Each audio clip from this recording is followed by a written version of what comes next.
Hussain sir, good morning.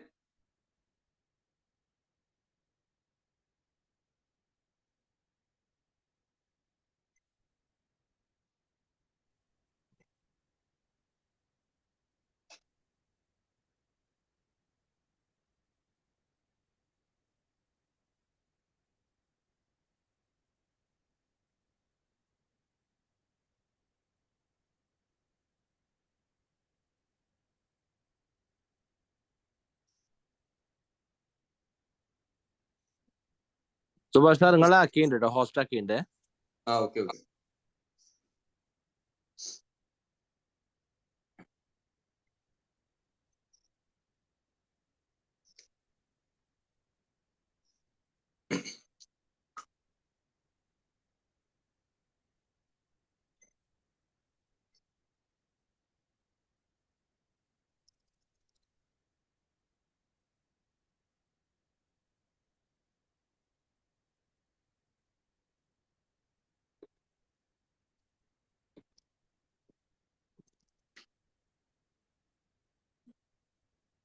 Hussain sir.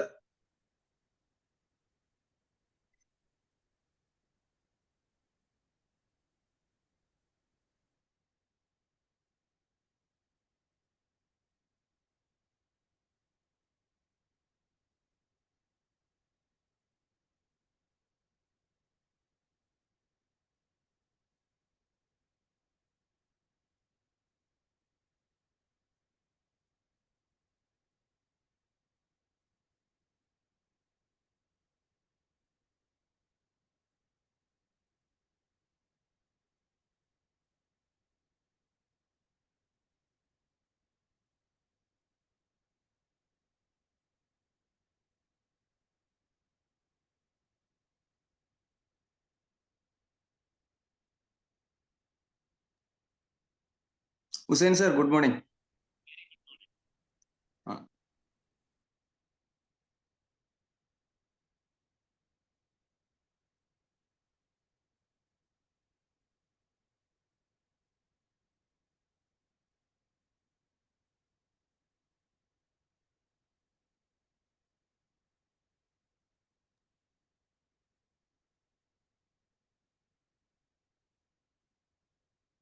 Hussain sir, good morning.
Good morning to all. Audible അല്ലേ? Yes. Good morning to all. The meeting in connection with 7 a.m. morning drive is hereby called to order. Welcome, speech by Chairman. Good morning once again.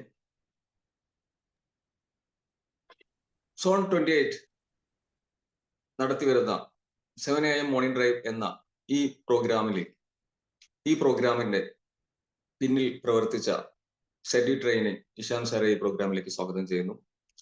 Zone 28നെ മുന്നിൽ നിന്ന് നയിച്ചുകൊണ്ടിരിക്കുന്ന നമ്മുടെ എല്ലാവരുടെയും പ്രിയങ്കരിയായ സെഡ്പി madam, PPP KS ചിത്ര മേഡത്തെ ഈ പ്രോഗ്രാമിലേക്ക് സ്വാഗതം ചെയ്യുന്നു. അതോടൊപ്പം ഇന്ന് ഇവിടെ ഇന്നത്തെ മോർണിംഗ് ഡ്രൈവ് കൈകാര്യം ചെയ്യാൻ വേണ്ടി നമ്മുടെ കൂടെ എത്തിയിട്ടുള്ള ഉസൈൻ മേലാറ്റൂർ സർ, സൈക്കോളജിസ്റ്റ്, അദ്ദേഹത്തിനെ ഈ പ്രോഗ്രാമിലേക്ക് സ്വാഗതം ചെയ്യുന്നു. അതോടൊപ്പം ഇവിടെ എത്തിച്ചേർന്നിട്ടുള്ള JC ആൻഡ് നോൺ JC എല്ലാ മെമ്പർമാരെയും ഹൃദയത്തിന്റെ ഭാഷയിൽ സ്വാഗതം ചെയ്യുന്നു. നമുക്കറിയാം, വളർന്നു വരുന്ന തലമുറ ആണ് ഇന്നത്തെ കൗമാരക്കാർ. നാളത്തെ നമ്മളെയും നാളത്തെ ഈ ലോകത്തെയും നയിക്കാൻ വേണ്ടിയിട്ടുള്ള ആളുകളാണ് നമ്മുടെ കുട്ടികൾ, അല്ലെങ്കിൽ ഇന്നത്തെ കൗമാരക്കാർ. ഈ കൗമാരക്കാർക്കിടയിൽ ഒരുപാട് പ്രശ്നങ്ങളും ഒരുപാട് അവർക്ക് അനുഭവപ്പെടുന്ന കാര്യങ്ങളും അവർക്ക് വേണ്ട കാര്യങ്ങളുണ്ട്. ആ പ്രശ്നങ്ങൾ പല രക്ഷിതാക്കൾക്കും നമുക്ക് ഇന്ന് അറിയില്ല. എന്നാൽ അവർ ചെയ്യുന്ന പല പ്രവൃത്തികളും ശരിയാവാറില്ല. അത്തരം പ്രശ്നങ്ങൾക്ക് എങ്ങനെ പരിഹാരം കണ്ടെത്താമെന്നും എന്നതിനെ കുറിച്ച് നമ്മോടുകൂടി ഇന്ന് സംവദിക്കാൻ എത്തിയിട്ടുള്ളതാണ് ഉസൈൻ മേലാറ്റൂർ സർ. അദ്ദേഹത്തിന് ഈ പ്രോഗ്രാം ഹാൻഡ് ഓവർ ചെയ്യുന്നു. The 7 a.m. morning drive online session floor is yours. Sir, you can. Good morning. Sir, am I audible? Yes, audible. Okay. The artist who draws beautiful pictures in the minds of listeners with their verbal bursts. PPP Chitra KS, the zone president, JC zone 28. The semblance of humility and generosity, JFM Dr. Hisham Haidar, ZD training. The man who speaks with action, JFM Subhash Nair, zone coordinators, ZGB members, JCs, JSC members, JJs, JSREDs, and other guests who hear me a warm good morning. ഇന്ന് ഈ ഒരു അവസരം അഥവാ ഈ morning ഡ്രൈവിന്റെ വളരെ trend setting ആയിട്ടുള്ള ഒരു experience ആണ് സത്യത്തിൽ ഈ മോർണിംഗ് ഡ്രൈവ് എന്ന് പറയുന്നത്. 90th ഡേ എനിക്ക് അവസരം തന്ന ഈ JC സോൺ 28നോടും പ്രത്യേകിച്ച് ഇതിന്റെ chairman ZP doctor Hisham Haider, എന്റെ ഫ്രണ്ട് എന്റെ ഹൃദയത്തിന്റെ ഭാഷയിൽ അവരോട് ഗ്രാറ്റിറ്റ്യൂഡ് അറിയിക്കുകയാണ്. ഏറ്റവും കാലിക പ്രസക്തമായ ഒരു വിഷയമാണ് സംവദിക്കാൻ എന്നെ ഏൽപ്പിച്ചിട്ടുള്ളത്. ബീങ് എ സൈക്കോളജിസ്റ്റ്, എന്റെ ക്ലിനിക്കിൽ വരുന്ന എക്സ്പീരിയൻസസ് കുറച്ച് ഷെയർ ചെയ്യുക എന്ന് മാത്രമാണ് ഈ ഒരു ചുരുങ്ങിയ സമയം കൊണ്ട് ഞാൻ ചെയ്യാൻ ഉദ്ദേശിക്കുന്നത്. കൗമാരക്കാരുടെ പ്രശ്നങ്ങൾ എന്താണ് എന്ന് ചോദിച്ചു കഴിഞ്ഞാൽ വളരെ ലളിതമായിട്ട് നമുക്ക് പറയാൻ കഴിയും 6 വിഷയങ്ങളാണ്. Number 1, argument set. Number 2, band. Number 3, relationships. Number 4, peer pressure. Number 5, outdated parents and the thinking of outdated parents and teachers. The last one, imagine. എനിക്ക് കൗമാരക്കാരുടെ വിഷയങ്ങളെ കുറിച്ച് സംവദിക്കുമ്പോൾ എന്റെ മനസ്സിലേക്ക് ആദ്യം ഓടി വരുന്നത് ഒരു ഹയർ സെക്കൻഡറി സ്കൂള്, 350 സ്റ്റുഡൻസ് ഉള്ള ഹയർ സെക്കൻഡറി സ്കൂളിൽ സ്റ്റുഡൻസിന് വേണ്ടി ഒരു സെഷൻ എടുക്കാൻ എന്നെ ഇൻവൈറ്റ് ചെയ്യുന്നു. ഞാനവിടെ എത്തുന്നു. പ്രിൻസിപ്പാൾ എന്നോട് പറയുന്നത്, ഷി വാസ് എ ലേഡി, നിങ്ങൾ എനിക്ക് സൈൻ ചെയ്ത് തന്നാൽ മതി, പേയ്മെന്റ് തരാം, ഇവിടെ പ്രോഗ്രാം ചെയ്യാൻ കഴിയുമെന്ന് തോന്നുന്നില്ല. ഞാൻ ചോദിച്ചു, മാഡം, ഞാൻ ഒരാളോട് അങ്ങോട്ട് പോയി ട്രെയിനിങ് ചോദിക്കാറില്ല, പിന്നെ ജോലി ചെയ്യാതെ ക്യാഷ് വാങ്ങുന്ന ഒരു ശീലമല്ല, അതുകൊണ്ടാണ് ഈ മൾട്ടി ടാസ്കറായിട്ട് വർക്ക് ചെയ്യുന്നത്. അവിടെ എന്താണ് നിങ്ങൾ പിന്നെ ക്ലാസ് എടുക്കാൻ പറ്റില്ല എന്ന് പറയാൻ കാരണമുണ്ട്. മാഡം പറയുന്നത് ഇവിടെ എല്ലാത്തരം ക്രിമിനൽസും ഉണ്ട്, നിങ്ങളെ അവർ ക്ലാസ് എടുക്കാൻ സമ്മതിക്കില്ല. പിന്നെ അതിന്റെ പേരിൽ എന്തെങ്കിലും ബഹളം ഉണ്ടായി കഴിഞ്ഞാൽ ചോദിക്കാൻ വരുന്നത് വലിയ വലിയ ആളുകളോ, നമ്മൾ എന്തിനാണ് ഈ വയ്യാവേലിക്ക് നിന്ന് കൊടുക്കുന്നത്? നമുക്ക് നമ്മുടെ സാലറി ഒക്കെ ടൈമിൽ കിട്ടുന്നുണ്ടല്ലോ. അപ്പോ അതാണ് കാരണം. അതുകൊണ്ട് സാറ് ഞങ്ങൾക്ക് റെക്കോർഡ് ചെയ്താൽ മതി, രേഖപ്പെടുത്തിയാൽ മതി, പേയ്മെന്റ് തരാം. ഞാൻ പറഞ്ഞു, ഞാനൊരു കാര്യം ചെയ്യാം, ഞാൻ സെഷൻ ഒന്ന് എടുത്ത് നോക്കാം. If they are disturbing me, if I can continue the session I shall leave. അതിന് നിങ്ങൾ പേയ്മെന്റ് ഒന്നും തരണ്ട. പിന്നെ എന്നെ സംബന്ധിച്ചിടത്തോളം ആരാധനാലയങ്ങളിൽ വന്നിരിക്കുന്ന ആളുകളെ അവര് മുഖ്യധാരയിലേക്ക് കൊണ്ടുവരാൻ എന്റെ ആവശ്യമില്ല. തന്റേതല്ലാത്ത കാരണം കൊണ്ട് വഴിതെറ്റി പോകുന്ന വ്യക്തികളെ മുഖ്യധാരയിലേക്ക് കൊണ്ടുവരാൻ ലക്ഷക്കണക്കിന് ആളുകളുമായി സംവദിക്കുമ്പോൾ ഒരാളുടെ ജീവിതത്തിലെങ്കിലും അർത്ഥവും വ്യാപ്തിയും കൊടുക്കാൻ കഴിഞ്ഞാൽ അതൊരു പുണ്യകർമ്മമായി കാണുന്ന ആളാണ്. പലപ്പോഴും ജയിലിൽ ഉള്ള കുറ്റവാളികളോട് പോലും സംവദിക്കുമ്പോൾ അവരുടെ എന്തുകൊണ്ട് അത്തരം സാഹചര്യങ്ങളിലേക്ക് അവരെത്തി എന്ന് കേൾക്കുമ്പോൾ നമുക്ക് പലപ്പോഴും സങ്കടം തോന്നാറുണ്ട്. സാഹചര്യങ്ങളാണ് മനുഷ്യനെ ക്രിമിനലാക്കുന്നത്. ആ സാഹചര്യങ്ങളിലെ അതിന് അടിമപ്പെട്ട് അത്തരത്തിൽ പോകുന്ന ആളുകളെ കൈപിടിച്ചു കൊണ്ടുവരുമ്പോൾ അവരൊരു പക്ഷെ സമൂഹത്തിൽ മുഖ്യധാരയിലേക്ക് കൊണ്ടുവരുമ്പോൾ ഏറ്റവും വലിയ നല്ല ഒരു മനുഷ്യത്വമുള്ള ആളുകളാക്കി അവരെ മാറ്റാൻ കഴിയുമെന്നാണ് എന്റെ അനുഭവം എന്നെ പഠിപ്പിക്കുന്നത്. ഞാൻ ക്ലാസ് തുടങ്ങി, ഞാൻ പറയുന്നതിനൊക്കെ തർക്കുത്തരം പറയുന്നു, എന്നെ കളിയാക്കുന്നു. പക്ഷെ ഞാൻ നോക്കുമ്പോൾ ഒരാള് മാത്രമാണുള്ളത്. ടീച്ചറുടെ അഭിപ്രായത്തിൽ 350 പേര് മോശക്കാരാണ്. സെഷൻ തുടരുന്നതിനിടയിൽ ഞാൻ അവരോട് ചോദിച്ചു, എത്ര പേർക്ക് പാട്ട് പാടാൻ കഴിയും? ആരും കൈപൊക്കിയില്ല. ഈ നേതൃത്വം കൊടുക്കുന്ന വ്യക്തി അദ്ദേഹം റോസ് ഹാൻഡ്സ്. ഞാൻ അവനെ വിളിച്ചു, മനോഹരമായി പാട്ട് പാടി. അതുവരെ അവനെ പ്രോത്സാഹിപ്പിച്ചിരുന്ന ആളുകൾ അവനെ കളിയാക്കാൻ തുടങ്ങി, കൂവാൻ തുടങ്ങി. ഞാൻ എന്റെ സെഷൻ കണ്ടിന്യൂ ചെയ്തു. അവനവന്റെ വിക്രിയകൾ അവന് തുടർന്നു. കുറച്ചു കഴിഞ്ഞ് ഞാൻ ചോദിച്ചു, എത്ര പേർക്ക് ഡാൻസ് ചെയ്യാൻ കഴിയും? Again he rose his hands. വളരെ മനോഹരമായി നൃത്തച്ചുവടുകൾ വെച്ച് അവൻ ഡാൻസ് ചെയ്തു. Again the same thing has happened. അവിടെ ഇരിക്കുന്ന മറ്റുള്ള അവന്റെ പിയേഴ്സും ഒക്കെ ബഹുഭൂരിപക്ഷം തന്നെ പെൺകുട്ടികൾ അടക്കം പോകാൻ തുടങ്ങി. അപ്പൊ ഞാൻ അവനോട് നിർത്തിയിട്ട് ചോദിച്ചു, hey gentleman, are they your friends or foes? ഇവര് നിന്റെ ശത്രുക്കളാണോ സുഹൃത്തുക്കളാണോ? സൗഹൃദത്തിന് ഏറ്റവും കൂടുതൽ പ്രാധാന്യം കൊടുക്കുന്ന ഒരു വ്യക്തിയാണ് ഞാൻ. 21st century ഫ്രണ്ട്ഷിപ്പിന് ഏറ്റവും കൂടുതൽ പ്രാധാന്യം കൊടുക്കുന്നുണ്ട്. Give 1,000 chances to your enemies to become your friend, but never give a single chance to your friend to become your enemy. എനിക്കിന്ന് ഇവിടെ എന്തെങ്കിലും ഒരു ആവശ്യം വന്നാൽ ആദ്യം ഓടിയെത്തുന്നത് എന്റെ 1ാം ക്ലാസ് മുതൽ പഠിച്ച സുഹൃത്തുക്കളാവും. എന്റെ കഴിവുകളെ പരസ്യമായി അംഗീകരിക്കുകയും എന്റെ കഴിവുകേടുകളെ രഹസ്യമായി വിമർശിക്കുകയും ചെയ്യുന്നവനാണ് യഥാർത്ഥത്തിൽ നമ്മുടെ ബെസ്റ്റ് ഫ്രണ്ട് എന്ന് പറയുന്നത്. ഇവിടെ എന്താണ് സംഭവിക്കുന്നത്? ഒരിക്കൽ പോലും തന്റെ ഇവരുടെ വായിൽ നിന്ന് വരാൻ അവർ അറക്കുന്ന വൃത്തികെട്ട വാക്കുകൾ നീ അവിടെ ഉപയോഗിക്കുമ്പോൾ ഇവര് തന്നെ പ്രോത്സാഹിപ്പിക്കുന്നു. എന്നാൽ ഒരു ജന്മം മുഴുവൻ ശ്രമിച്ചാലും അവർക്ക് ചെയ്യാൻ കഴിയാത്ത മനോഹരമായ കഴിവുകൾ നീ ഇവിടെ അവതരിപ്പിക്കുമ്പോൾ അവർ തന്നെ കളിയാക്കുന്നു. This is the world, try to understand.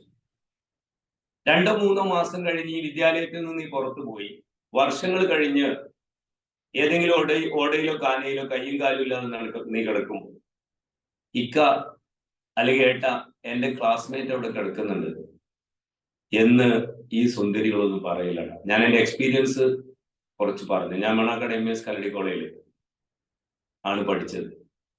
കഷ്ടപ്പാടുകളും ദുരിതങ്ങളും ഉള്ള കുട്ടിക്കാലമായതുകൊണ്ട് തന്നെ, കൂലിപ്പണിയെടുത്ത് കോളേജിൽ പോകുന്നത് കൊണ്ട് തന്നെ എന്നെ സംബന്ധിച്ചിടത്തോളം കൗമാരക്കാരന് ഇന്ന് അനുഭവിക്കുന്ന എല്ലാ പ്രശ്നങ്ങളും എന്നിലുണ്ടായിരുന്നു.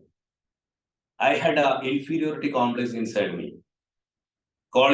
സ്കൂളിൽ നിന്ന് ടോപ്പ് മാർക്കോടുകൂടി മണ്ണാർക്കാട് പോകുമ്പോൾ അവിടെ CBSE-കാരുടെയും ICSE-കാരുടെ ഇടയിൽ ആദ്യത്തെ 6 മാസം അവരെന്താണ് പറയുന്നത്, ടീച്ചേഴ്സ് പറയുന്നത് പോലും മനസ്സിലാക്കാൻ മാത്സും ഫിസിക്സും ഒക്കെ പറയുമ്പോൾ എനിക്ക് മനസ്സിലായിട്ടില്ല.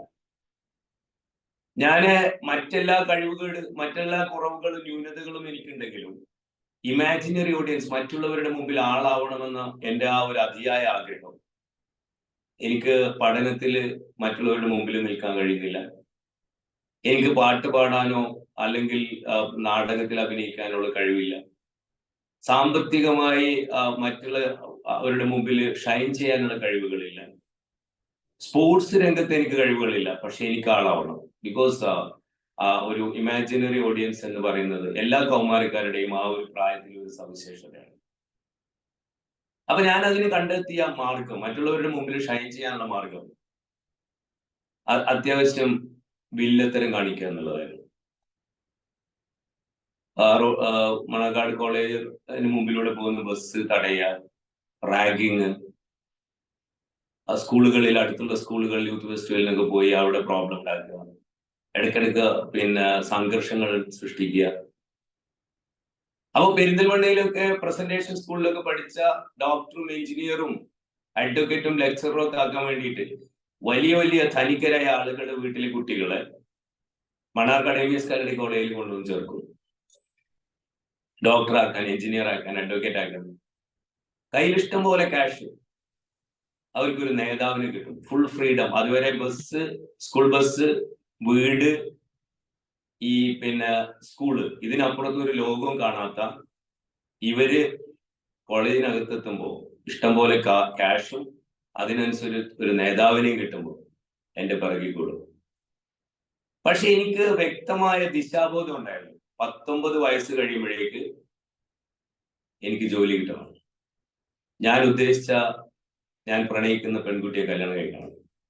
എന്റെ ഗോളുകളിൽ നിന്ന് ഒരിത്തിരി പോലും വ്യതിചലിക്കാൻ ഞാൻ തയ്യാറായിരുന്നില്ല. എല്ലാ ഇഷ്യൂസിന് മുമ്പിൽ ഉണ്ടാവുമ്പോഴും തന്ത്രപൂർവ്വം സ്കൂട്ട് ചെയ്യാനുള്ള കഴിവ് എനിക്കുണ്ടായിരുന്നു. അങ്ങനെ ഈ ആളുകള്, ഞാൻ പ്രീ ഡിഗ്രി പാസ്സാകുമ്പോഴും ഡിഗ്രി പാസ്സാകുമ്പോഴും ഇപ്പൊ ഞാൻ ദുബൈയിലൊക്കെ പോകുമ്പോൾ അവരെ ഞാൻ കാണണം. 60-70 ഡിഗ്രി ചൂടുള്ള ഷീറ്റിന് താഴെ ട്രെയിനിലെ ബെർത്ത് പോലെയുള്ള ബെർത്തില് കുനിഞ്ഞാണ് അവര് 2-3 വർഷം വീട്ടിലേക്കൊന്ന് ഫോൺ ചെയ്യാൻ. ആ റൂമിലൊന്നും ലൈറ്റ് ഇടുന്ന ഞാൻ കണ്ടില്ല. 2500 ദിർഹം വരെ മാസം അവിടെ താമസിക്കാൻ കൊടുക്കണം. അവരെ കാണുമ്പോ ഞാൻ അവരെ കെട്ടിപ്പിടിച്ച് കരയും. എന്റെ സുഹൃത്തുക്കൾക്ക് തോന്നുന്നത് വർഷങ്ങൾക്ക് ശേഷം സുഹൃത്തിനെ കണ്ട സന്തോഷം കൊണ്ടാണ് കരയുന്നത്, സന്തോഷം കൊണ്ടല്ല. ഞാൻ കാരണമാണ് ഈ ആളുകളൊക്കെ ആ ഒരു ലെവലിലേക്ക് പോയത്, ആ ഒരു അവസ്ഥയിലേക്ക് വന്നത്. 1,00,000 ക്ലാസ് എടുത്താലും ഞാൻ ചെയ്ത അപരാധങ്ങൾക്കുള്ള പ്രായശ്ചിത്തമാവില്ല. ഞാൻ അവര് എല്ലാ കാര്യങ്ങൾക്കും ഞാൻ അവരുടെ മുൻപിൽ ലീഡറായി നിൽക്കുമ്പോൾ, ഉണ്ണിയാലിലേക്ക് തിരിച്ചു വന്നാൽ എന്റെ വീട്ടിൽ അന്ന് കറണ്ട് ഇല്ല. നവോദയ ക്ലബിൽ പുലർച്ചെ 3 മണി വരെ ട്രിഗണോമെട്രിയും ജോമെട്രിയും ആൾജിബ്രയും പഠിക്കുകയാണ് ഞാൻ. ഈ സ്റ്റോറി അതേപോലെ പല അലുമിനൈസിനും ക്ലാസ് എടുക്കാൻ പോകുമ്പോൾ അവൻ എന്റെ കൂടെ പഠിച്ചതാണ്, അവനിന്ന് UK-യിലാണ്, അവൾ എന്റെ കൂടെ പഠിച്ചാണ്, അവളിന്ന് US-ലാണ്. ഇഷ്ടം എന്നെ കണ്ടില്ലല്ലോ. ഗവൺമെന്റ് പോളിടെക്നിക്കില് അങ്ങാടിപ്പുറത്തുള്ള അലുമിനി ഇന്ന ബാച്ചിന്റെ അതിന് ഞാനാണ് ക്ലാസ് എടുക്കാൻ വന്നിരുന്നത്, എന്നെ അവിടെ കണ്ടില്ലല്ലോ. സർ, ഞാൻ ഒരു പ്രാവശ്യം പെരിന്തൽമണ്ണ അവന് കണ്ടു. ഞാനൊന്ന് വിഷ് ചെയ്തു, കാണാത്ത പോലെ പോയി. 1-2 ഫംഗ്ഷന് ഞാൻ അവനെ ഷേക്ക് ഹാൻഡ് കൊടുക്കാൻ ചെല്ലുമ്പോ അവൻ ഫോൺ വരുന്ന പോലെ അഭിനയിച്ചു പോയി. കോളേജിൽ പഠിക്കുമ്പോൾ ഞാനാണ് അവിടെ ഹീറോ. അന്ന് ഇവനൊക്കെ ഏതെങ്കിലും മൂലയ്ക്ക് ഇരിക്കുന്ന പഠിക്കുന്ന പഠിപ്പിസ്റ്റ്. ഇന്ന് അവന്റെ 7 അയലത്തെത്താൻ, അവന്റെ സ്റ്റാറ്റസിനനുസരിച്ച് എത്താൻ എനിക്ക് കഴിയുന്നില്ല സർ. എനിക്ക് ഈ ഒരു ഇൻസൾട്ട് താങ്ങാൻ കഴിയും, പക്ഷെ എന്റെ ഭാര്യയുടെയും മക്കളുടെയും മുമ്പിൽ എനിക്കത് താങ്ങാൻ കഴിയില്ല. ഞാൻ അതുകൊണ്ടാണ് അങ്ങോട്ട് വരാതിരുന്നത്. ഈ കഥ, ഈ അനുഭവങ്ങൾ ഞാൻ ആ ക്ലാസ്സിൽ അവതരിപ്പിച്ചു. ക്ലാസ് കഴിഞ്ഞ് ഈ നേതാവ് എന്നെ കാണാൻ വന്നു, ഈ വില്ലൻ എന്നെ കാണാൻ വന്നു. ഞാൻ വിചാരിച്ച എന്നെ അടിക്കാനാണ്. അവന് എന്നോട് പറഞ്ഞു, സർ, സാറിന്റെ സഹായം എനിക്ക് വേണം. എന്ത് സഹായമാണ് എനിക്ക് വേണ്ടത്? പാർട്ട് ടൈം ജോലി വേണം, ഞാൻ തരാം. പഠിക്കാൻ എന്തെങ്കിലും സഹായം വേണം, ഞാൻ തരാം. സർ, അതൊന്നും എനിക്ക് ആവശ്യമില്ല. I need your friendship. ഇന്നു മുതൽ എൻ്റെ ജീവിതത്തിൽ ചില ചേഞ്ചസ് വരുത്താൻ ഞാൻ തീരുമാനിച്ചിട്ടുണ്ട്. അങ്ങനെ ഇന്ന് ഞാൻ അവനെ എൻ്റെ മകൻ എന്ന് വിളിക്കും. കാരണം +2 SSLC ഫുൾ A+മായി ആ സ്കൂളിലേക്ക് വലിയ പ്രതീക്ഷകളുമായി വന്ന ഒരാളാണ്. അവൻ എന്നോട് പറഞ്ഞു, സാറ് എൻ്റെ കഥയൊന്ന് കേൾക്കണം. എന്നെ പോലെയുള്ള ആളുകൾ ഒരുപാട് ക്യാമ്പസുകളിലുണ്ട്, സ്കൂളുകളിലുണ്ട്. 7ാം ക്ലാസ് മുതൽ ഞാനും എൻ്റെ അമ്മയും കഷ്ടപ്പെട്ട് അധ്വാനിച്ചുണ്ടാക്കുന്ന പണം കൊണ്ട് സാർ ഞങ്ങളുടെ വീട്ടിൽ കഞ്ഞി കുടിക്കുന്നത്. പക്ഷെ ഒരു ദിവസം പോലും സമാധാനത്തോടുകൂടി കിടന്നുറങ്ങാൻ വീട്ടിൽ കഴിയാറില്ല. കാരണം പാതിരാത്രി 4 കാലുമായി വരുന്ന എൻ്റെ അച്ഛൻ മുഴുക്കുടിയനായിരുന്നു. അമ്മയെ മർദ്ദിക്കുന്നതാണ് ദിവസവും ഞാൻ കാണുന്നത്. ഒരു ദിവസം അമ്മ ജോലി കഴിഞ്ഞ് വീട്ടിലേക്ക് എത്താൻ വൈകി. അടുപ്പത്ത് കഞ്ഞി വന്നുകൊണ്ടിരിക്കുകയാണ്. ചെറിയ പെങ്ങള് ആ കഞ്ഞിക്കലത്തിലേക്ക് ആർത്തിയോടെ നോക്കിയിരിക്കുന്നു. അച്ഛൻ കയറി വരുന്നു, കഞ്ഞിക്കല്ല് എടുത്ത് എറിയുന്നു. തടയിൽ നിന്ന് അമ്മയെ ക്രൂരമായി മർദ്ദിക്കുന്നു. കരഞ്ഞുകൊണ്ട് ഓടിച്ചെന്ന പെങ്ങളുടെ മുടിക്കുത്തിന് പിടിച്ച ഒരു ദിവസം ഇത് കണ്ടപ്പോ എന്റെ സർവ്വ ക്ഷമയും നശിച്ചു. ഞാനൊരു തൊഴി വെച്ചു കൊടുത്തു. അച്ഛന്റെ നാഭിക്കുള്ളത്. അന്ന് മുതൽ അച്ഛന് പ്രോസ്റ്റേറ്റ് ഇഷ്യൂസ് വന്നു. രോഗിയായി, കിടപ്പിലായി. എനിക്ക് കുറ്റബോധമായി. എനിക്ക് പിന്നെ ഉറങ്ങാൻ പറ്റാത്ത അവസ്ഥയായി. ഞാൻ ഉറങ്ങാൻ എൻ്റെ സുഹൃത്തിനെ സമീപിച്ചു. അവൻ എനിക്കൊരു സാധനം തന്നു. അതിന്റെ പേര് കീറ്റമിൻ ആണെന്ന് വളരെ വൈകിയാണ് ഞാൻ അറിഞ്ഞത്. പിന്നീട് എനിക്ക് ആ സാധനം ഇല്ലാതെ ഉറങ്ങാൻ പറ്റാത്ത അവസ്ഥയായി. ഞാൻ അത് തേടിപ്പോയി. ഞാൻ കൂലിപ്പണി എടുത്തിട്ടൊന്നും ആ പണം കൊണ്ടൊന്നും ഇതെനിക്ക് വാങ്ങിക്കാൻ പറ്റാത്ത അത്ര ആ ഒരു രീതിയിൽ ഞാൻ എത്തി. പിന്നെ അവർ എനിക്കൊരു ജോലി തന്നു. ജോലി എന്താണ്? മണൽ വണ്ടിയുടെ മുമ്പിൽ പൈലറ്റ് വാഹനം ബൈക്ക് ഓടിച്ചു പോവുക. 500 രൂപ കിട്ടും. 4 ഓപ്പറേഷൻ കഴിയുമ്പോഴേക്ക് എന്നെ പോലീസ് പിടിക്കുന്നു. പിന്നീടാണ് എനിക്ക് മനസ്സിലായത് ഇതൊരു ട്രാപ്പാണ്, അവർ തന്നെ പിടിപ്പിക്കുന്നതാണ്. കാരണം രക്ഷപ്പെടുത്താൻ അവരെ ആവശ്യം വരും. അങ്ങനെ ഞാൻ ആ ഒരു ഗ്യാങ്ങിന്റെ ഭാഗമാവുന്നു. പിന്നീട് അങ്ങോട്ട് എനിക്ക് അവർ പറയുന്നത് പോലെ ചെയ്യേണ്ട ആ ഒരു അവസ്ഥയിലേക്ക് ഞാൻ എത്തുന്നു. കഞ്ചാവ്, അഫ്സല്, ഹാൻസ് ഇതൊക്കെ മറ്റ് വിദ്യാലയങ്ങളുടെ മുമ്പിൽ കൊണ്ടുപോയി വിൽക്കുക.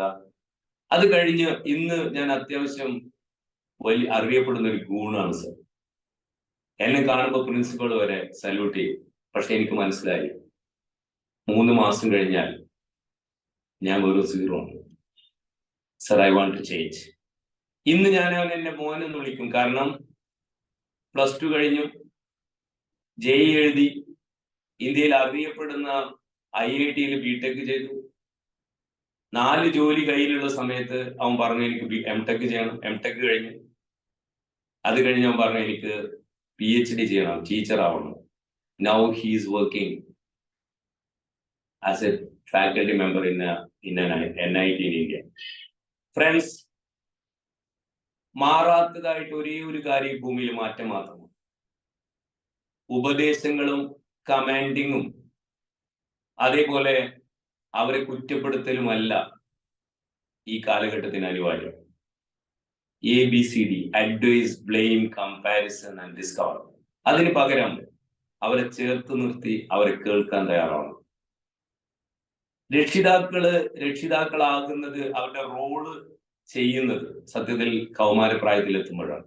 കൗമാരപ്രായത്തിൽ ഈ 6 സ്വഭാവ സവിശേഷതകളുള്ള സമയത്ത് അവരെ ഉപദേശിക്കാനോ അവരോട് കമാൻഡ് ചെയ്യാനോ അവരെ കൗൺസിൽ ചെയ്യാനോ പോയാൽ പണി കിട്ടും. ആർഗ്യൂമിങ്, അതായത് എന്തിനോടും തർക്കിക്കുക, ആ ഒരു അവസ്ഥയിൽ വരുന്നത് കൊണ്ടാണ് നമ്മളൊക്കെ കോളേജിൽ പഠിക്കുമ്പോൾ റാഗിങ്ങും പരിപാടികളൊക്കെ ഉണ്ടായിരുന്നു. പക്ഷേ ഇന്നത്തെ റാഗിങ്ങും ഇന്നത്തെ ക്ലാഷസും ഒന്നും അവിടെ അവസാനിക്കുന്നില്ല.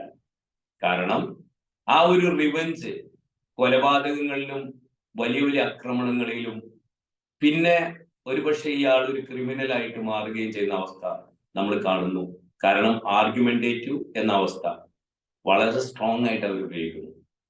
ഇനി ഇമാജിനറി ഓഡിയൻസ്, അതിന്റെ പ്രതിഫലനങ്ങൾ എങ്ങനെയാണ് സമൂഹത്തിൽ കാണുന്നത്?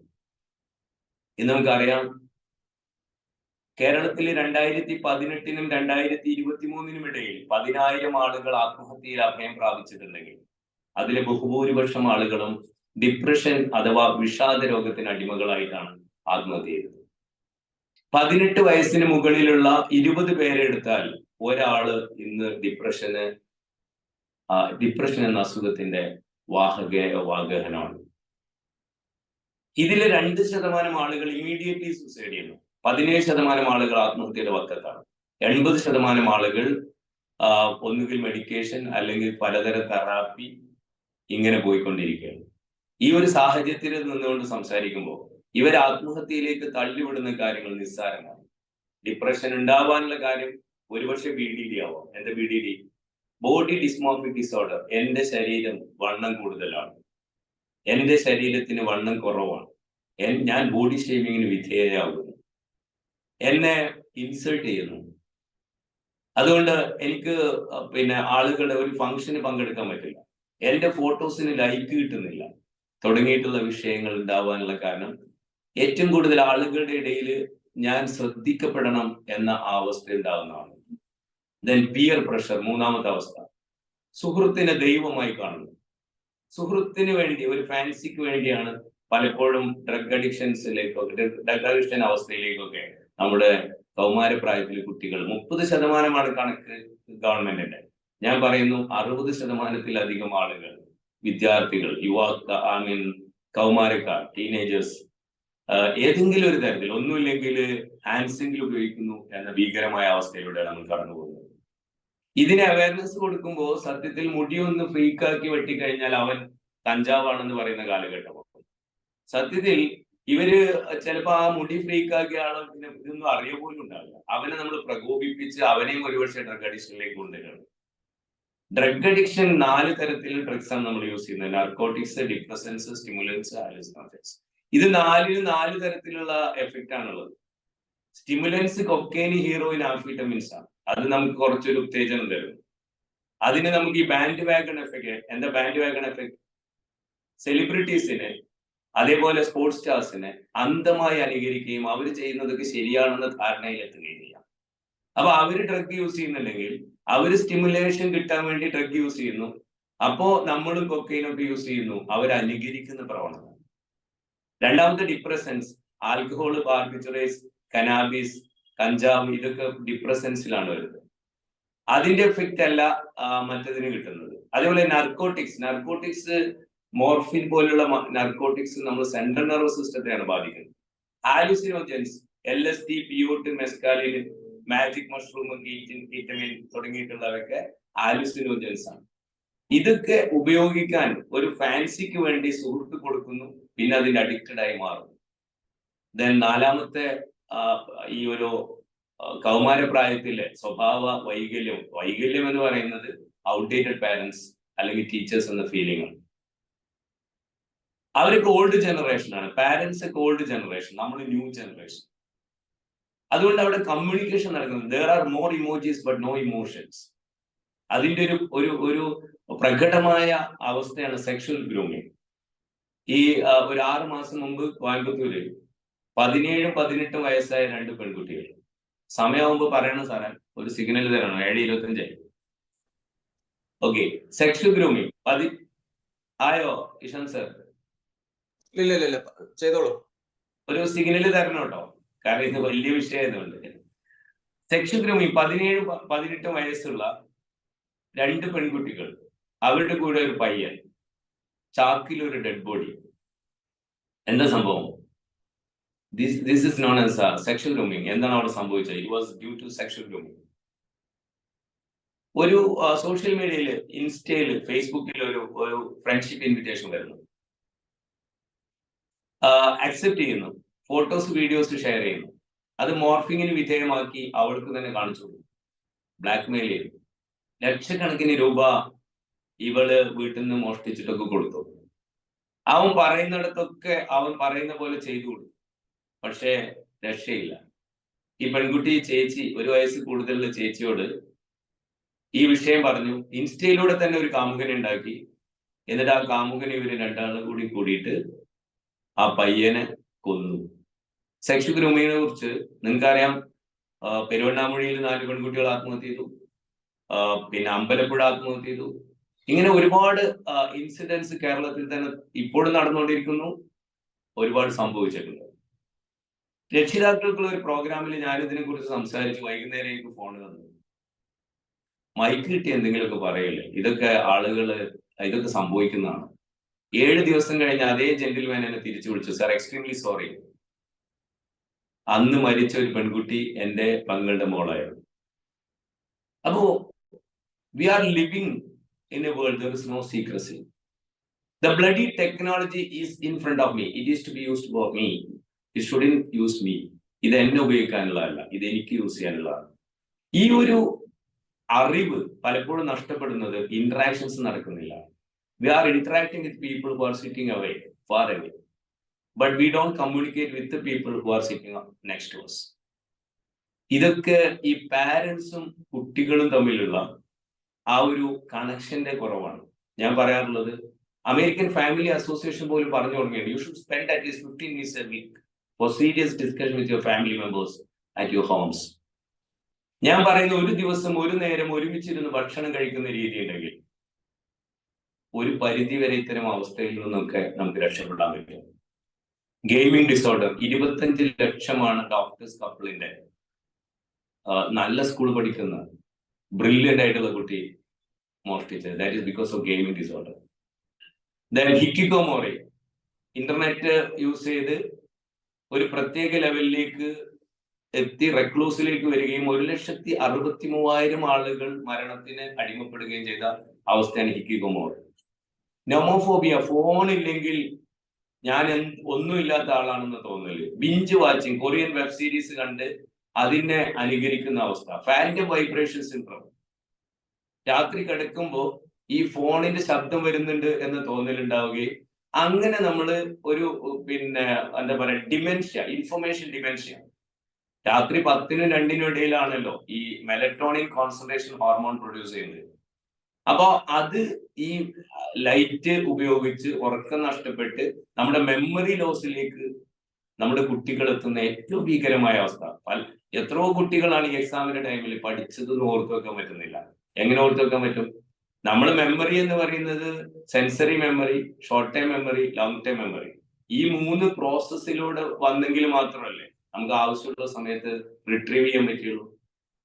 അതേപോലെ സൈബർ കോൺട്രിയ, എന്ത് കിട്ടിക്കഴിഞ്ഞാലും ഗൂഗിൾ നോക്കിയിട്ടില്ലേ, യൂട്യൂബിൽ ഏതെങ്കിലും വിഡ്ഢി പറയുന്നത് വേദവാക്യമാക്കി അതിന്റെ പിന്നാലെ പോവുക.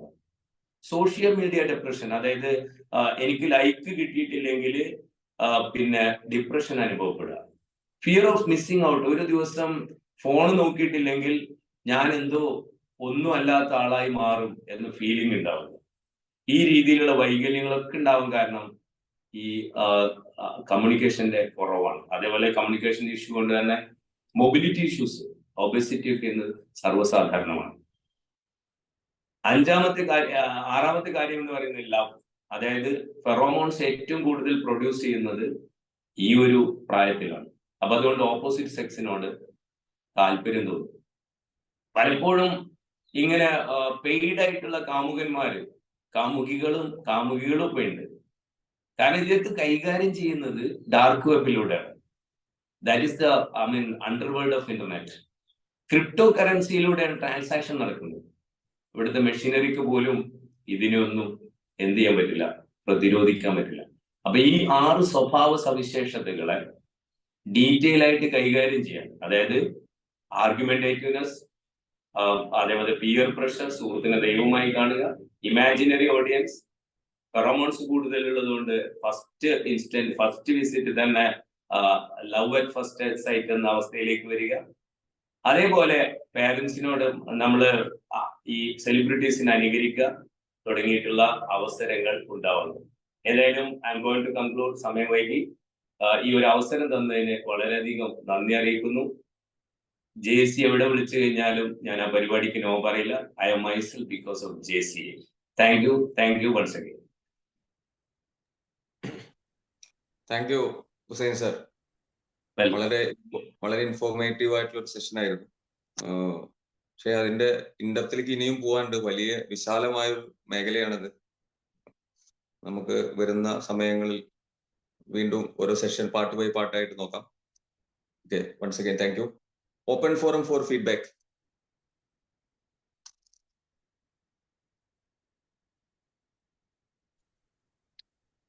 Thank you sir. വളരെ നല്ല ക്ലാസ് ആയിരുന്നു. കൗമാരക്കാരുടെ സ്വഭാവത്തെ പറ്റി ഒന്നും കൂടെ മനസ്സിലാക്കാൻ പറ്റി. സാറേ, എനിക്ക് ആ ഡിമെൻഷ്യയുടെ പറഞ്ഞത് ഒന്നും കൂടെ ഒന്ന് മനസ്സിലായില്ലായിരുന്നു. ആ പോയിന്റ്സ് ഒന്ന് പറയുവോ? അതായത് നമ്മൾ ഇൻഫർമേഷൻ ഡിമെൻഷ്യ എന്ന് പറയാനുള്ള ആ ഇൻഫർമേഷൻ ഡിമെൻഷ്യ എന്ന് പറയുന്നത് നമുക്കറിയാം, ഷോർട്ട് സെൻസറി മെമ്മറിയിൽ 20 സെക്കൻഡ് ആണ് ഒരു ഇൻഫർമേഷൻ സസ്റ്റെയിൻ ചെയ്യുന്നത്. അത് ഷോർട്ട് ടൈം മെമ്മറിയിലേക്ക് പോകുമ്പോൾ അവിടെ 7 ബൈറ്റ് ആണ് കപ്പാസിറ്റി. ഈ സാധനം ലോങ് ടൈം മെമ്മറിയിൽ എത്തി കഴിഞ്ഞാൽ അതിന്റെ കപ്പാസിറ്റി ഇൻഫിനിറ്റിയാണ്. നമ്മൾ അവിടെ എന്ത് വെച്ച് കഴിഞ്ഞാലും നമുക്ക് ആവശ്യമുള്ള സമയത്ത് റിട്രീവ് ചെയ്യാൻ പറ്റും. ഈ ഷോർട്ട് ടൈം മെമ്മറിയിൽ നിന്ന് ലോങ് ടൈം മെമ്മറിയിലേക്ക് പോകാൻ തന്നെ നമുക്ക് നമ്മുടെ താല്പര്യത്തിനനുസരിച്ച്, ആപ്റ്റിറ്റ്യൂഡിനനുസരിച്ചാണ് നമുക്ക് അങ്ങോട്ട് കൊണ്ടുപോകാൻ കഴിയും. ഇങ്ങനെ ഒരു വലിയ പ്രോസസ്സാണ് അവിടെ നടക്കുന്നത്. ആ പ്രോസസ്സ് നഷ്ടപ്പെടുന്നു. കാരണം ഇതിനൊക്കെ സപ്പോർട്ട് ചെയ്യുന്നത് MCH, മെലറ്റോണിൻ കോൺസെൻട്രേഷൻ ഹോർമോണാണ്. അത് പ്രൊഡ്യൂസ് ചെയ്യുന്നത് രാത്രി 10 മണിക്ക് ശേഷം. അത് സംഭവിക്കുന്നില്ല നമ്മുടെ കുട്ടികൾക്ക്. കാരണം ഈ അമിതമായ ഇന്റർനെറ്റ് ഉപയോഗവും അമിതമായ വേറെന്തെങ്കിലും ആക്ടിവിറ്റീസ്, അതായത് പിന്നെ നമ്മൾ വേറെന്തെങ്കിലും കാര്യങ്ങളിലേക്ക് ചിന്ത പോകുമ്പോൾ നമുക്ക് പ്രോപ്പറായിട്ട് മെമ്മറൈസ് ചെയ്യാൻ പറ്റുന്നില്ല എന്നാണ്. ഡീറ്റെയിൽ ആയിട്ടുള്ളൊരു സബ്ജക്റ്റ് ആണ് അത്. നിങ്ങൾ പേഴ്സണലി ബന്ധപ്പെടുകയാണെങ്കിൽ നമുക്ക് ഡീറ്റെയിൽ ആയിട്ട് പറയാം. Okay sir, thank you. ഞാൻ ഡിമെൻഷ്യയുടെ ഒരു ക്ലാസ് ഈയിടെ എടുത്തായിരുന്നേ. അന്നേരം എനിക്ക് ഈ ഡിമെൻഷ്യയുടെ ഇതൊരു പുതിയ അറിവായിരുന്നു. അന്നേരം കുട്ടികൾക്ക് ഇത് പറഞ്ഞു കൊടുക്കാൻ ഏറ്റവും നല്ലൊരു ഇതായിരുന്നു. ഈ മൊബൈൽ ഉപയോഗം കൊണ്ട് മിക്കവാറും എല്ലാവരും രാത്രി 12 മണി 2 മണി വരെ അല്ലേ ഇതൊക്കെ ഉപയോഗിക്കുന്നത്. പഠിക്കുന്ന പിള്ളേരായപ്പോലും പഠിക്കുന്നത് പകലല്ല കൂടുതൽ, ഇപ്പൊ രാത്രി അവർക്ക് പഠിക്കാൻ പറ്റുന്നത്. അങ്ങനെ മൊബൈൽ വഴിയുള്ള ഇതൊക്കെ കാണുകയും അടിക്കുകയൊക്കെ ചെയ്യും. അതിനൊന്ന് പറയായിരുന്നു. അത് നല്ല സാറിന്റെ നമ്പർ കിട്ടിയാൽ ഉപകാരമായിരുന്നു. തീർച്ചയായിട്ടും താങ്ക് യു സാർ. അവര് നമ്പർ തന്നോളൂ. Okay. Good morning sir. Soumya Suresh from JCI Nenmara. Sir തുടക്കത്തിൽ പറഞ്ഞൊരു പോയിന്റിനോട് വളരെയധികം നീതി പുലർത്തുന്ന ഒരു വ്യക്തി കൂടിയായിട്ടാണ് ഞാൻ എന്നെ കാണുന്നത്. കാരണം ഈ നമ്മളൊരു സെഷൻ എടുക്കാൻ പോകുമ്പോൾ 50 കുട്ടികൾ ഉണ്ടെങ്കിൽ അതിൽ 1-2 കുട്ടിക്ക് എന്തെങ്കിലും ഒരു സ്പാർക്ക് കൊടുക്കാൻ കഴിഞ്ഞാൽ അത് ജീവിതത്തിൽ നമ്മൾ ചെയ്യുന്ന ഒരു പുണ്യ പ്രവൃത്തിയാണ് എന്ന് കരുതുന്നു. ഇപ്പൊ പലപ്പോഴും നമ്മൾ സ്കൂളുകളിൽ കണ്ടുവരുന്നത്, നമ്മൾ സെഷൻ എടുക്കാൻ പോകുമ്പോൾ HM ആണെങ്കിലും അവിടുത്തെ ടീച്ചേഴ്സ് ആണെങ്കിലും ദേ ആർ വറീഡ്. അവർ ഒരുപാട് കുട്ടികൾ കുറച്ച് കുരുത്തക്കേടുള്ള കുട്ടികളാണ്, അപ്പൊ നിങ്ങളുടെ സെഷൻ എങ്ങനെയാണ് അവര് നോക്കിക്കാണുക എന്നുള്ള കൂടുതൽ ടീച്ചേഴ്സിനും അവർക്കുമാണ് പേടി. സെഷന് ഇരുന്ന് തരുമോ അവര്, കുരുത്തക്കേടുള്ള കുട്ടികളാണങ്ങ്. അപ്പൊ നമ്മൾ അവർക്കാണ് ശരിക്കും നമ്മൾ മോട്ടിവേഷൻ കൊടുക്കുന്നത്. നമ്മൾ ട്രൈ ചെയ്യും നമ്മുടെ മാക്സിമം, നമുക്കൊരു ചാൻസ് തരുമോ എന്നുള്ള രീതിയിലാണ്. ബട്ട് മോസ്റ്റ് ഓഫ് ദ കേസിൽ നമുക്കത് ഹാൻഡിൽ ചെയ്യാൻ പറ്റുന്നുണ്ട്. അപ്പോൾ സർ പറഞ്ഞ പല കാരണങ്ങളുമാണ് നമ്മൾ അവരെ കൂടുതൽ അറിയാൻ ശ്രമിക്കാത്തതും, ആ ഒരു കമ്മ്യൂണിക്കേഷൻ ഗ്യാപ്പ്, ലവിന്റെ ലാക്ക്, അതൊക്കെ തന്നെയാണ്. പക്ഷെ കഴിഞ്ഞ ഒരു വർഷം മാത്രം സർ പാലക്കാട് 93 കുട്ടികളാണ് സൂസൈഡ് ചെയ്തത്. അപ്പൊ ഈ ഒരു സൂസൈഡിന്റെ നമുക്ക് ആ ഒരു റേറ്റ് നമുക്ക് കുറച്ചു കൊണ്ടുവരാൻ ആസ് എ ട്രെയിനർ നമുക്ക് എടുക്കേണ്ട ഒരു എഫേർട്ടിനെ കുറിച്ച് എന്തെങ്കിലും ഒന്ന് പറഞ്ഞാൽ നല്ലതാണെന്ന് തോന്നുന്നു സർ. ഈ സൂസൈഡ് റേറ്റ് ഞാൻ നേരത്തെ പറഞ്ഞല്ലോ, അതായത് 18 വയസ്സിന് മുകളിൽ നമ്മൾ 20 പേരെ എടുത്ത ഒരാള് സൂസൈഡ് ചെയ്യുന്നു, അല്ലെങ്കിൽ ഡിപ്രഷന്റെ ഭാഗമാണ്. എന്തിനാണ് ഡിപ്രഷൻ ആവുന്നത് എന്ന് ചോദിച്ചു കഴിഞ്ഞാൽ വളരെ നിസ്സാരമായിട്ടുള്ള കാര്യങ്ങളാണ്. മൊബൈൽ ഫോൺ വാങ്ങി വെച്ചു, അല്ലെ അച്ഛൻ പിന്നെ പഠിക്കാൻ പറഞ്ഞു. ഇതിന്റെയൊക്കെ കാരണം ശരിക്കും പാരന്റ്സ്, നിങ്ങൾ മറന്നു പോകരുത്, പാരന്റ്സിന്റെ റോള്. ടീച്ചേഴ്സിനെ നമ്മൾ കുറ്റപ്പെടുത്തിയിട്ട് കാര്യമില്ല. ടീച്ചേഴ്സ് പേടിക്കാൻ കാരണം ടീച്ചേഴ്സായിട്ട് അച്ചടക്കത്തിന്റെ ഭാഗമായി അവരവരുടെ ജോലി ചെയ്യുമ്പോൾ അതിനെ സ്വതന്ത്രമായി വിടാൻ തയ്യാറല്ല നമ്മളടക്കമുള്ള സമൂഹം. അപ്പൊ അവരെന്തിനാണ് ഈ വയ്യാവേലിക്ക് നിൽക്കുന്നത് എന്ന ചോദ്യമാണ്. കാരണം ഞാൻ അതിനെ കുറിച്ചൊക്കെ ഡീറ്റെയിൽ ആയിട്ട് പറയുമ്പോൾ ഒരുപാട് പറയേണ്ടി വരും. കാരണം അത്രയും അനുഭവങ്ങൾ ഇന്ന് കേരളത്തിലെ ഈ പ്രബുദ്ധരായ ജനത ജീവിക്കുന്ന കേരളത്തിൽ നമ്മൾ കണ്ടുകൊണ്ടിരിക്കുകയാണ്. ഇത് ചോദ്യം ചെയ്യാൻ വരുന്നത് ആ തരത്തിലുള്ള ആളുകളാണ്. അപ്പൊ അതുകൊണ്ടാണ് അവർ നിഷ്ക്രിയരാവേണ്ടി വരുന്നത്. രണ്ടാമത്തെ കാര്യം, ആർക്കാണ് ഇത് മാറ്റം ഉണ്ടാക്കാൻ കഴിയുക എന്ന് പറഞ്ഞാൽ ട്രെയിനേഴ്സിന് മാത്രമാണ് മാറ്റം ഉണ്ടാക്കാൻ കഴിയുക. ട്രെയിനിങ് എന്ന് പറയുന്നത് എന്തെങ്കിലും പോയി പറയുന്നതല്ല. ഈ പിന്നെ അർത്ഥശങ്കക്കിടയില്ലാതെ അവർക്ക് ബോധ്യപ്പെടുത്തി കൊടുക്കാൻ കഴിയണം. ഒരു കുട്ടിയുടെ ഒരു പൗരന്റെ പിന്നെ അവൻ ഏത് രീതിയിലാവണം, അവന്റെ ആറ്റിറ്റ്യൂഡ് നിയന്ത്രിക്കപ്പെടുന്നത്, അത് സ്വാധീനിക്കപ്പെടുന്നത് ഏർലി ചൈൽഡ്ഹുഡ് കാലഘട്ടത്തിലാണ്. 2 മുതൽ 6 വയസ്സ് വരെയുള്ള കാലഘട്ടത്തിലാണ്. ആ കാലഘട്ടത്തിൽ പാരന്റ് എങ്ങനെ ഈ കുട്ടിയുമായി ഇടപെടുന്നു. 10ഓളം ഡെവലപ്മെന്റ് നടക്കുന്ന ഒരു കാലഘട്ടമാണ് ഏർലി ചൈൽഡ്ഹുഡ്. ആ കാലഘട്ടത്തിൽ കുട്ടിക്ക് വേണ്ട കാര്യങ്ങളൊക്കെ കൊടുക്കേണ്ടതുണ്ട് എന്ന് വിദ്യാഭ്യാസ രംഗത്ത് നമ്മളടക്കമുള്ള ആളുകൾ നിരന്തരമായി പറയുമ്പോൾ നാഷണൽ എഡ്യൂക്കേഷൻ പോളിസി 2020യുടെ ഭാഗമായി നിങ്ങൾ മനസ്സിലാക്കേണ്ടത് ഇപ്പോൾ ഒടുവിൽ അവർ സമ്മതിച്ചു പ്രൈമറി സ്കൂൾ തലത്തിലല്ല പ്രീ പ്രൈമറിക്കാണ് ഇമ്പോർട്ടൻസ് കൊടുക്കേണ്ടത്. അതേപോലെ പിന്നെ അമ്മയ്ക്ക് മെറ്റേണിറ്റി ലീവ് കൊടുക്കുന്ന സമയത്ത് അച്ഛന് പെറ്റേണിറ്റി ലീവ് കൂടി അനിവാര്യമാണ് എന്ന അവസ്ഥയിലേക്ക് നമ്മൾ എത്തി. ഇതൊക്കെ നമ്മളൊക്കെ എന്നോ പറഞ്ഞു കൊടുക്കുന്നതാണ്.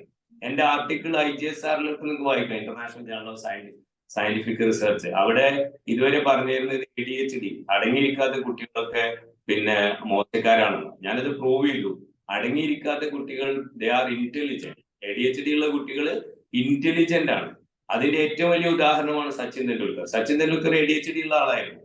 കേരള അല്ലെങ്കിൽ അഭിമാനമായി cricket is religion, Sachin is God എന്ന പുസ്തകം എഴുതി. നമ്മൾ കണ്ടു ലോകത്തിന്റെ ഉന്നതിയിൽ നിൽക്കുമ്പോഴും വിനയത്തോടു കൂടി പ്രായമായ അച്ഛരേക്കരുടെ കാൽക്കൽ വഴങ്ങുന്ന സച്ചിനെ നമ്മൾ കണ്ടു.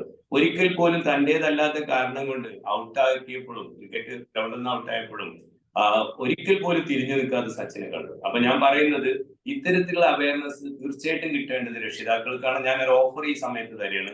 5000 ട്രെയിനിങ് സെഷൻ പൂർത്തിയാക്കിയതിന്റെ ഭാഗമായി നിങ്ങൾ എവിടെ ഓഡിയൻസിനെ തരുന്നോ അതിന്റെ ടൈമിനനുസരിച്ച് രക്ഷിതാക്കൾക്ക് ഇത്തരം കാര്യങ്ങൾ ബോധ്യപ്പെടുത്തി കൊടുക്കാൻ JCIയുടെ നേതൃത്വത്തിൽ ഒരു സെഷൻ ഏത് സ്ഥലത്തും എന്റെ ഡേറ്റ് നോക്കിയിട്ട് നിങ്ങൾ ഫിക്സ് ചെയ്യണം. I'm ready to come there and do the session. It's a final, it's a declaration. Thank you so much sir. ഇതുപോലെയുള്ള കണ്ടിന്യൂസ് സെഷൻ കൂടെ ഉണ്ടാവണമെന്നും കൂടെ ഒരു റിക്വസ്റ്റും കൂടെയാണ് വെക്കാനുള്ളത് സർ. Thank you. നമുക്ക് ടൈം ഇതായിട്ടുണ്ട് നമ്മുടെ. So I request to sound trainer Chandrika ma'am to propose vote of thanks.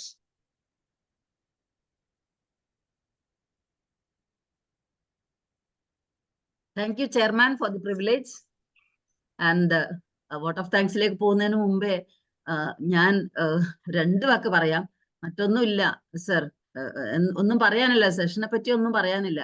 പക്ഷെ തീർച്ചയായും നമ്മൾ ഓരോരുത്തരും അറിഞ്ഞിരിക്കേണ്ട കാര്യമാണ്. അതുപോലെ ഓരോ ദിവസവും മനസ്സിൽ ഇങ്ങനെ കൊണ്ടുവരേണ്ട കാര്യമാണ്, പ്രവർത്തിക്കേണ്ട കാര്യമാണ്. അത്തരം ഇൻഫർമേഷൻ ആണ് ഇന്ന് നമ്മളിലേക്ക് പകർന്നു തന്നിരിക്കുന്നത്. അതുപോലെ നമുക്ക് ആസ് എ ട്രെയിനർ, അതാണ് സൗമ്യ ചോദിച്ചിരിക്കുന്ന ഒരു question. Yes, as A trainer what we can do, അതാണ് നമുക്ക് എന്ത് ചെയ്യാൻ പറ്റും. JCIയിൽ ഒരു ട്രെയിനർ എന്ന നിലയ്ക്ക് നമുക്ക് ഏത് രീതിയിൽ ഇത്തരം കുട്ടികളെയും അവരുടെ പാരൻസിനെയും എങ്ങനെ ഹെൽപ്പ് ചെയ്യാൻ പറ്റും എന്നുള്ളതാണ് നമ്മൾ ചിന്തിക്കേണ്ടതും. അതിന് ആ ചിന്തയ്ക്ക് കൂടുതൽ വളം വെക്കുന്ന രീതിയിലുള്ള സെഷൻ ആയിരുന്നു sir. Hats off to you. Wonderful session. ഒരു നിമിഷം പോലും ആൾക്കാർ ഡീവിയേറ്റ് ചെയ്യാതെ ഫുൾ ആൻഡ് ഫുള്ള് സെഷനിൽ മാത്രം കോൺസെൻട്രേറ്റ് ചെയ്തിട്ട് എല്ലാവർക്കും അത് മനസ്സിലാക്കാൻ കഴിഞ്ഞു എന്നുള്ളതാണ്. Thank you so much sir. And let me, എൻ്റെ കർത്തവ്യത്തിലേക്ക് കടക്കട്ടെ. സോ നമ്മൾക്ക് എന്നത്തെയും പോലെ ഇന്നും നല്ല രീതിയിൽ ഈ ഒരു സെഷൻ മുന്നോട്ട് കൊണ്ടുപോകാൻ സഹായിച്ച നമ്മുടെ ഇന്നത്തെ ചെയർമാൻ JFM സുഭാഷ് നായരെ ഞാൻ ആദ്യമായി എൻ്റെ പേരിലും എൻ്റെ സ്വന്തം പേരിലും JCIയുടെ പേരിലും നന്ദി അറിയിക്കട്ടെ. അതോടൊപ്പം തന്നെ നമുക്ക് ഇത്തരമൊരു പ്ലാറ്റ്ഫോമിലുള്ള ഐഡിയ കൊണ്ടുവന്ന ഡോക്ടർ ഹിഷാം ഹൈദറിനെ ഞാൻ അഗൈതവമായ നന്ദി രേഖപ്പെടുത്തട്ടെ. അതുപോലെ തന്നെ ചിത്ര, നമ്മുടെ സോണൽ പ്രസിഡന്റ്, അവരാണ് ഈ ഒരു പ്രോഗ്രാം കണ്ടിന്യൂസ് ആയിട്ട് കൊണ്ടുപോകാൻ എല്ലാവരെയും മോട്ടിവേറ്റ് ചെയ്തുകൊണ്ട് അങ്ങനെ ചെയ്യുന്ന അവർക്കും എൻ്റെ സ്വന്തം പേരിലും JCIയുടെ പേരിലും നന്ദി അർപ്പിക്കട്ടെ. ദെൻ നമ്മുടെ ഇന്നത്തെ സ്പീക്കർക്ക് പറഞ്ഞാൽ തീരാത്തത്ര നന്ദി. എന്താണ് ഇത്രയും സൂയിസൈഡ് ഒക്കെ നമ്മുടെ നാട്ടിൽ കൂടുതൽ വന്നുകൊണ്ടിരിക്കും. എന്തുകൊണ്ടാണ് ഈ ടീനേജേഴ്സ് ഇങ്ങനെ ആവുന്നത്? ഇൻസ്റ്റിറ്റ്യൂഷൻസില് ഹെഡ് ഓഫ് ദി ഇൻസ്റ്റിറ്റ്യൂഷന്റെ പോലും അവരുടെ ആ ഒരു കാഴ്ചപ്പാട് എന്താണ്, അല്ല അവർ ഏത് രീതിയിലാണ് ഇതിനോടൊക്കെ പ്രതികരിക്കുന്നത്, എന്തുകൊണ്ടാണ് എന്നൊക്കെ വളരെ മനോഹരമായിട്ട് പറഞ്ഞു തന്നതിന് thank you very much Hussain sir. Thank you so much. And last but not the least, നമ്മളെ ഈ ഓഡിയൻസ് ഇല്ലെങ്കിൽ സെഷനേ ഇല്ല, അർത്ഥമില്ലാതെ പോകും. സോ ഇന്ന് ഇവിടെ സന്നിഹിതരായിട്ടുള്ള ഓരോരുത്തർക്കും, JCI ആൻഡ് നോൺ JCI മെമ്പേഴ്സിന് ഓരോരുത്തർക്കും എൻ്റെ സ്വന്തം പേരിലും JCIയുടെ പേരിലും നന്ദി രേഖപ്പെടുത്തുകട്ടെ. Thank you all. Thank you so much. Thank you once again. The 7 a.m. morning drive online program is hereby adjourned, and have a good day to all. See you.